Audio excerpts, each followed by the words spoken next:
ఇక పీఠాపురంలో ఈరోజు వంగ గీత డ్రామా ఏమన్నా చేసిందా? ఆ? ఇంకా 5 ఏళ్ళు ఆమెకి ఇచ్చినట్టు ఇంకా మొత్తం డెవలప్మెంట్ చేస్తారు. ఈ 5 ఏళ్ళు నువ్వే పరిపాలించినావు కదా, మరి ఏమి హెల్ప్ చేసినావు పీఠాపురం? మళ్ళీ 5 ఏళ్ళు అని ఏడ్చుకుంటా మంది జనాలను అడుగుతుంది.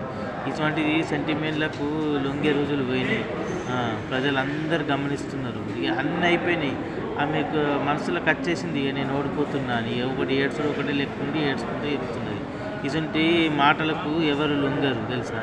ఆ, మీరు ఎన్ని డ్రామాలు చేసినా, నువ్వు జగను మీ అందరూ ఎన్ని డ్రామాలు చేసినా అయిపోయింది. ఈ 6 కాగానే కలాస్ ఇక. ఆ, మీరు మళ్ళీ జూన్ 4 తర్వాతనే మీ గురించి నేను వీడియో చేస్తాను ఒక్కొక్కళ్ళది. అప్పుడు ఉంటుంది మీకు ఛాన్స్, ఆట మొదలవుతుంది. ఇటువంటి డ్రామాలకు లొంగే ప్రజలు కాదు పీఠాపురం ప్రజలు. అందరూ ఆల్రెడీ ఫిక్స్ అయ్యారు. ఎప్పుడెప్పుడు వస్తుందమ్మా అని చూస్తున్నారు జనసేనకు.